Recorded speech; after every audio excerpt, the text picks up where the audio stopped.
ស្រឡាញ់ការផ្ដល់ឲ្យមិនមែនចង់សំដៅទៅលើសម្ភារៈនិងលុយឡាននោះទេតែសំដៅទៅលើការផ្ដល់ការស្រឡាញ់ផ្ដល់សេរីភាពផ្ដល់ភាពកក់ក្ដៅស្នេហាគឺមិនត្រឹមតែរៀនបំភ្លេចនោះទេគឺត្រូវតែរៀនអភ័យទោសនិងអព្យាស្រ័យថែមទៀតផងស្នេហាមិនមែនដោយសារតែអ្វីដែលមើលឃើញនឹងភ្នែកនោះទេប៉ុន្តែដោយសារការអត់ឱននិងយល់ដឹងពីគ្នាស្នេហា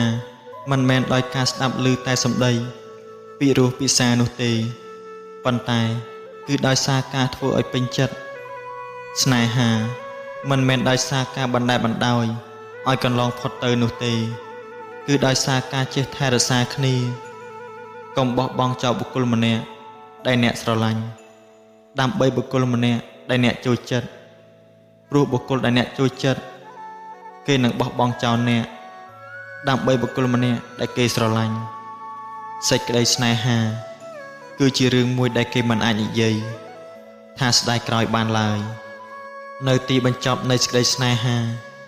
គឺបញ្ចប់ដោយ happy ending គឺតែងតែពោរពេញទៅដោយការឈឺចាប់ប៉ុន្តែសេចក្តីស្នេហាគឺនៅតែជាចំណែកមួយនៃជីវិតដែលនឹងកំដរអ្នករហូតដល់ចុងបញ្ចប់នៃជីវិតរបស់អ្នកនិពន្ធដោយបងស្រីសុកលឹមអានដោយភិក្ខុច័ន្ទមេងហ័រ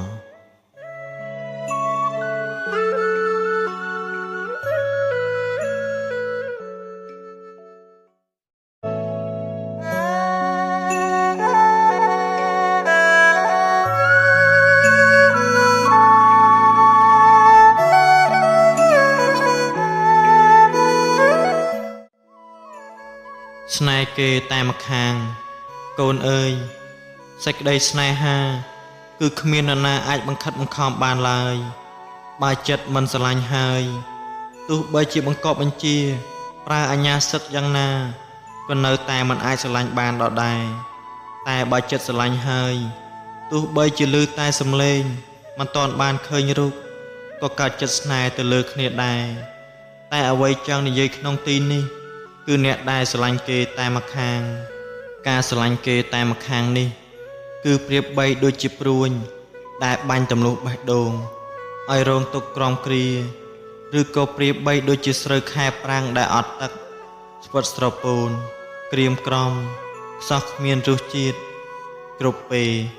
តែងតែចង់ឃើញមុខគេចង់ឮសំឡេងគេចង់និយាយសារសងជាមួយគេតែអ្វីបានត្រឹមតែម្នាក់ឯងលួចស្រឡាញ់គេតែម្នាក់ឯងលួចនឹកគេតែម្នាក់ឯងទាំងដែលភាគីម្ខាងគេគ្មានចាប់អារម្មណ៍មកលើខ្លួនបន្តិចតតែសោះពេលខ្លះចូលមើលក្នុង profile គេផ្ញើសារទៅគេតែគេមិនខ្វល់គេបានត្រឹមតែមើលហើយមិនខ្ចីតបមកវិញអារម្មណ៍ពេលនោះគឺវាឈឺចាប់ណាស់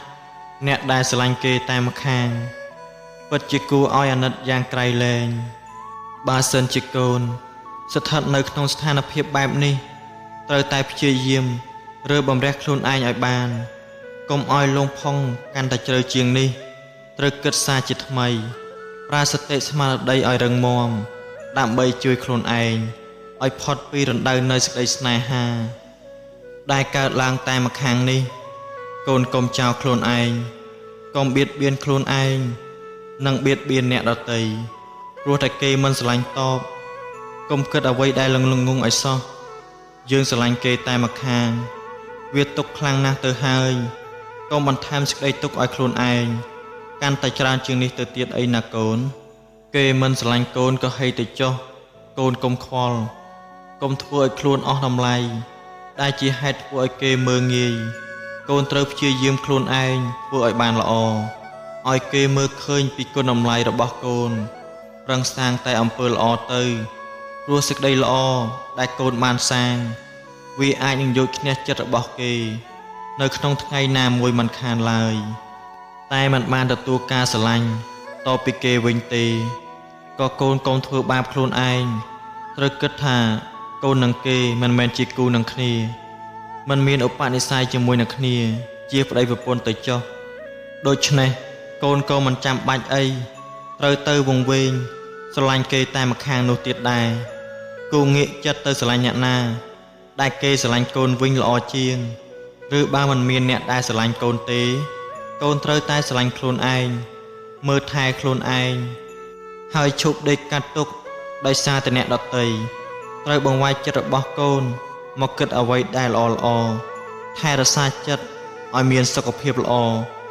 កុំឲ្យចិត្តកើតជំងឺធ្ងន់ធ្ងរជាងនេះអីណាកូនស្នេហ៍ហើយស្នេហ៍ហឺតកើតក្នុងលោកស្នេហ៍នោមទុកសោកបោកចិន្តាស្នេហ៍ស្និទ្ធរំរិតដិតអរា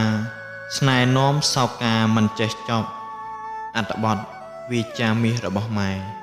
អានដោយច័ន្ទម៉េងហរ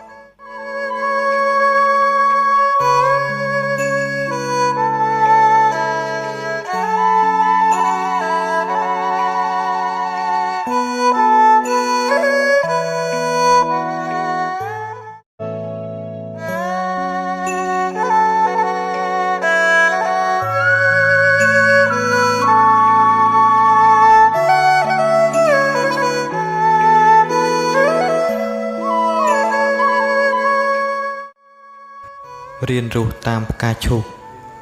កូនអើយផ្កាឈូកជាផ្កាដែលអ្នកផងគេចូលចិត្តអ្វីត្បិតតែផ្កាឈូកដុះចេញពីភក់ក៏ពិតមែនតែវាអាចធ្វើឲ្យមនុស្សទាំងឡាយត្រូវការវាដើម្បីយកមកបូជាព្រះនិងតុបតែងលម្អកន្លែងទីសក្ការៈផ្សេងដូច្នេះកូនត្រូវរៀនធ្វើខ្លួនឲ្យដូចជាផ្កាឈូកជាទីត្រូវការនៃជនទាំងឡាយធ្វើឲ្យខ្លួនឯងមានតម្លៃកូនកុំបោះបង់ខ្លួនឯងព្រោះតែគេមិនឲ្យតម្លៃកូនទោះបីជាគេមិនឲ្យតម្លៃកូនក៏តម្លៃរបស់កូននៅតែមានជានិច្ចគឺកូនមានសេចក្តីថ្លៃថ្នូរផ្កាឈូកទោះបីត្រូវសត្វដែលរស់នៅក្នុងទឹកព្យាយាមចឹកស៊ីត្រួយខ្ចីរបស់វាយ៉ាងណាក៏ដោយក៏ផ្កាឈូកនៅតែប្រឹងប្រែងលូតលាស់ដុះចេញមករហូតផុតពីទឹកយ៉ាងរឹងមាំបញ្ចេញនៅសម្រស់ដ៏ទាក់ទាញសម្រាប់មនុស្សទាំងឡាយចំណែកកូនក៏ដូចគ្នាកូនកុំផ្ដេចត្រួយខ្លួនឯងព្រោះតែអ្នកដទៃមានបញ្ហាអ្វីក៏ដោយក៏កូនត្រូវតែរឹងមាំប្រឹងប្រែងលូតលាស់តទៅមុខទៀតកូនត្រូវចាំថាកូនមានពុកមានម៉ែចាំផ្ដល់កម្លាំងចិត្តឲ្យកូនគ្រប់ពេលកូនកុំព្រោះតែមនុស្សម្នាក់ដែលស្រឡាញ់កូនសុខចិត្តកើតទុក្ខក្រំគ្រាវេទនាចិត្តដែលកូនបែរជាបណ្ដោយឲ្យខ្លួនឯងបាត់បង់ឱកាសដែលកូនត្រូវបានសុខជាមួយនឹងមនុស្សដែលកូនស្រឡាញ់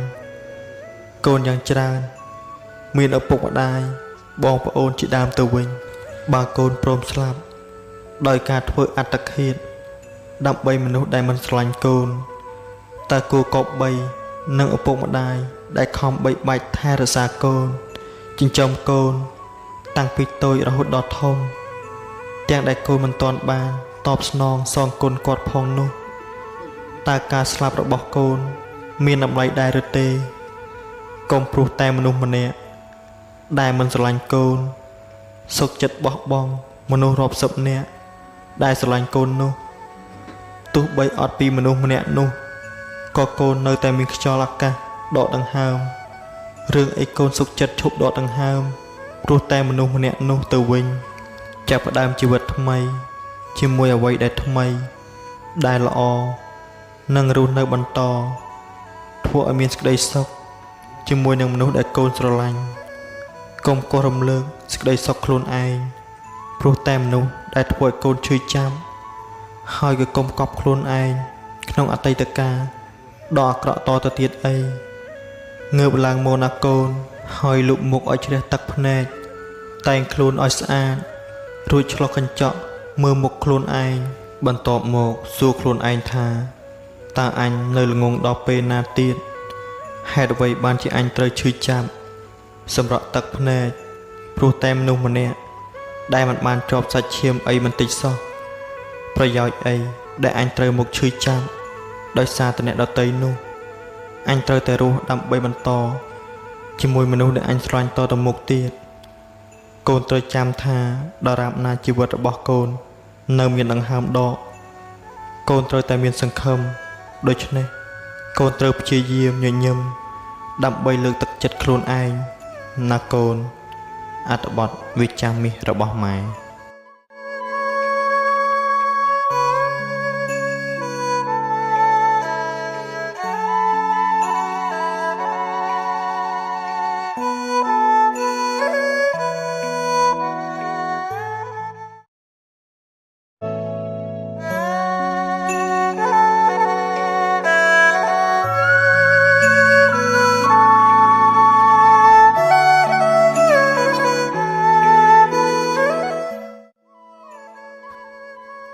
ស៊ូណាកូនមាសម្ដាយ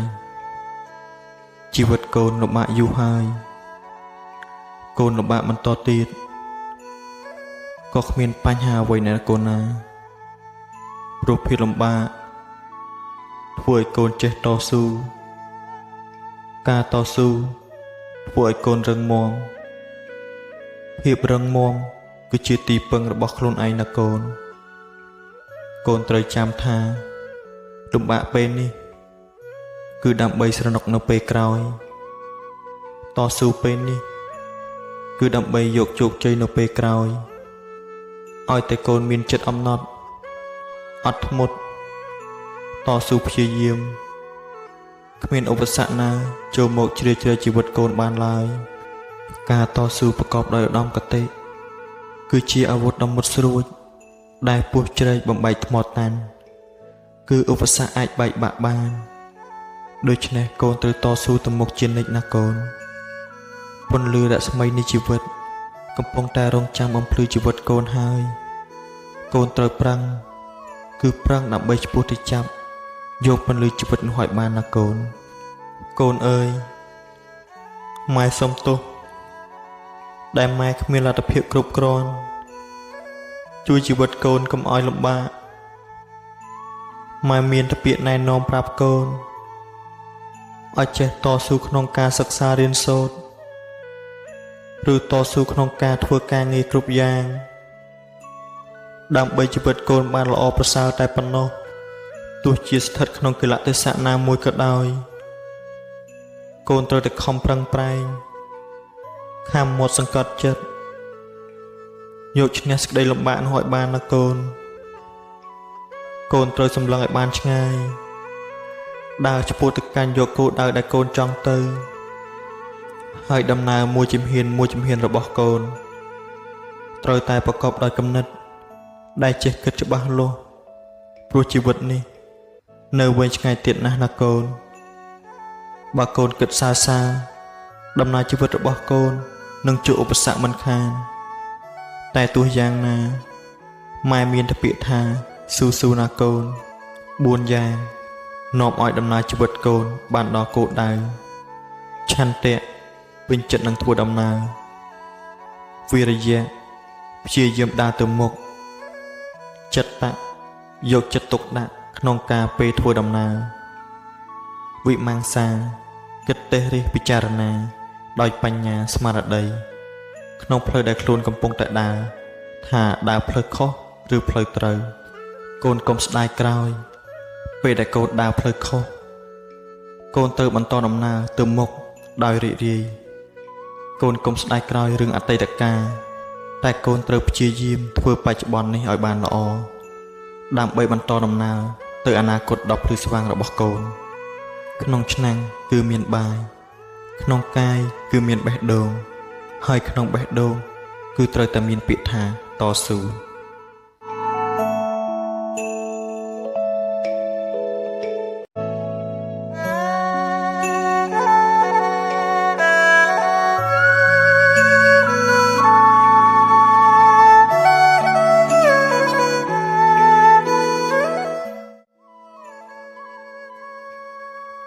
មកផ្ទះយើងវិញណាកូនកូនអើយកូនឃ្លាតឆ្ងាយស្រុកឆ្ងាយស្រែឆ្ងាយពុកឆ្ងាយម៉ែឆ្ងាយផ្ទះសម្បែងទៅនៅកណ្ដោយកណ្ដែងឯកាម្នាក់ឯងកូនប្រកាសជាលំបាកហើយមើលទៅព្រោះតែដើម្បីអនាគតមានជីវិតឧត្តមឧត្តម ទើបកូនត្រូវតែតស៊ូបើកូនតស៊ូទៅមុខមិនរួចទេកូនត្រឡប់មកផ្ទះយើងវិញណាកូនពុកម៉ែនៅរងចាំទទួលកូនគ្រប់ពេលកូនហត់ហើយកូនសម្រាកខ្លះទៅកុំខំប្រឹងពេកអីត្រូវចេះថែសារសុខភាពផងកូនត្រូវញ៉ាំឲ្យបានគ្រប់គ្រាន់ចូលគេងឲ្យបានទៀងទាត់កុំគិតច្រើនពេកអីពុកម៉ែនៅស្រុកមិនអីទេកូនកុំបារម្ភអីមើលថែខ្លួនឯងឲ្យបានល្អទៅបានហើយណាកូនពេលកូនឈឺកូនត្រូវរកថ្នាំលេបពេលកូនមានបញ្ហាអ្វីក៏ដោយកូនត្រូវរកអ្នកណាមួយឲ្យមកជួយដោះស្រាយបើកូនមានអារម្មណ៍ថាខ្លួនឯងកំសត់ឯកាឬក៏សម្ពាធក្នុងការសិក្សាឬការងារកូនមកសម្រាប់នៅផ្ទះយើងមកម៉ែនឹងមើលថែកូនផ្ទះរបស់យើងរងចាំស្វាគមន៍កូនជានិច្ចកូនកុំភ្លេចណាថាកូនមានផ្ទះមានគ្រួសារមានពុកមានម៉ែចាំផ្ដល់កម្លាំងចិត្តឲ្យកូនគ្រប់ពេលរឹងមាំឡើងណាកូនម៉ែប៉ាបារម្ភពីកូនកន្លែងណាដែលរស់នៅមិនល្អធ្វើឲ្យកូនពិបាករស់នៅមិនសុខស្រួលមនុស្សជុំវិញខ្លួនកូនសិតតែមនុស្សអាក្រក់ធ្វើបាបកូនមនុស្សដែលកូនស្រឡាញ់គេក្បត់ចិត្តកូនឬក៏កន្លែងការងារមានបញ្ហាធ្វើឲ្យកូនកើតរោគស្ត្រេសក្នុងចិត្តពិបាកធ្វើការសូមកូនមកផ្ទះយើងវិញមកណាព្រោះផ្ទះយើងជាទីកន្លែងដែលកក់ក្ដៅបំផុតសម្រាប់កូន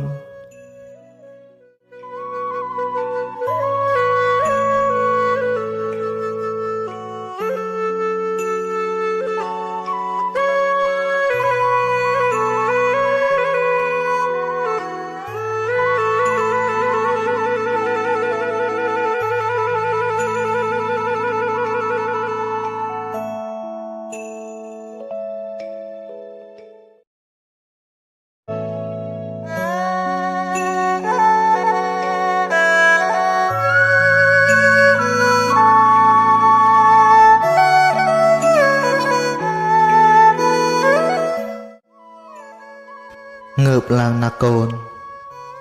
កូនជាទីស្រឡាញ់ជីវិតអ្នកណាដែលថាមិនធ្លាប់ជួបបញ្ហានោះគឺគ្រប់ជីវិតតែងតែជួបបញ្ហាជាធម្មតាការស្រឡាញ់ការស្អប់គប់ចិត្ត